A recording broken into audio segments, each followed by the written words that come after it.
that diversity is not a singular dimension. And what I mean by that is no person is represented by just one element of diversity. In 2022, what is the key change businesses must make to become more inclusive? So I think the last couple of years have really showcased for us that diversity, equity, and inclusion are not an option anymore. It's critical for business both internally for your workforce, for your staff, but actually externally as well, because your consumers, people who purchase your products, your services, they're demanding organizations that align to the values that they align to. So I think it's diversity, equity, and inclusion is of the utmost importance going forward into 2022, but it has to be done in a very different way. It's no longer something that can be managed from a HR department, or you can just amend policies. It really has to be the culture of any organization for it to succeed. You were recently appointed Senior Vice President at Warnermedia for Equality and Inclusion International in 2021. What do you hope to achieve in this role? Yeah, so for me, it's a number of different things that I'm hoping to achieve. The first is to ensure equity and inclusion is not just a conversation, but it's embedded across our business, both internally and externally. So from what we do with our staff, but also into the sort of programs, the shows, the movies we create, the games we create, and so on.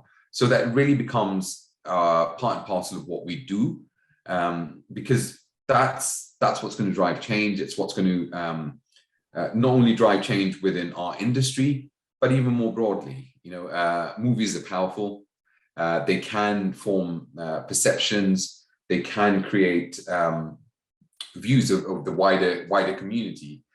So for us, or for me, it's really, really important that we drive that change and really embed diversity and inclusion across everything that we do. A word we often hear in the context of diversity, equality, and inclusion is allyship. What is allyship and why is it so important? Yeah, I mean, allyship is a great thing. But I do think when we explore allyship, we need to understand a few critical points. Number one, allyship goes beyond 1 month. So it's not just about being an ally during Pride, ally during Black History Month. That's a great starting point. It's a great point to learn, to show your visibility, to show that you are supporting a community. But where the role of an ally really comes to light is when that very group that you're championing for is not in the room.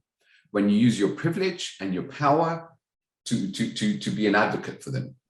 That is the critical part. I mean, it's great for someone to be an ally when the group's there, but what you do when they're not in the room, and again, that position of power that you have is critical.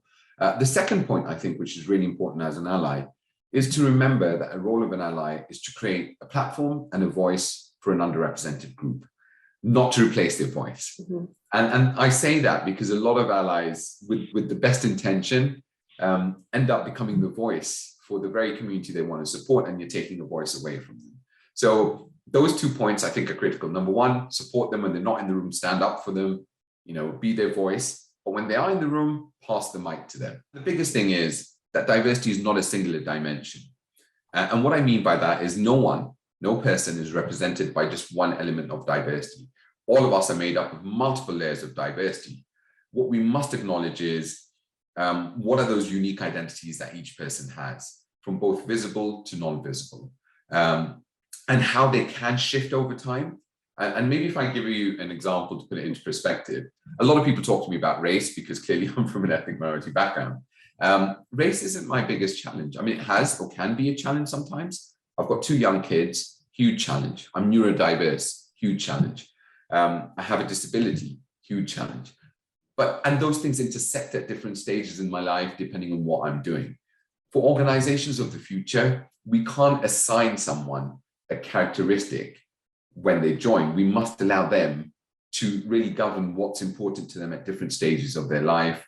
And things will change, like even something like age diversity.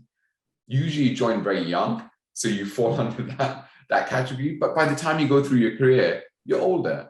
Disabilities, you unfortunately, as you go through life, you sometimes do end up having certain disabilities and not, and same with so many other elements of your unique identity. And I think that piece is a really important piece to acknowledge and understand, that, you know, diversity goes beyond singular dimensions.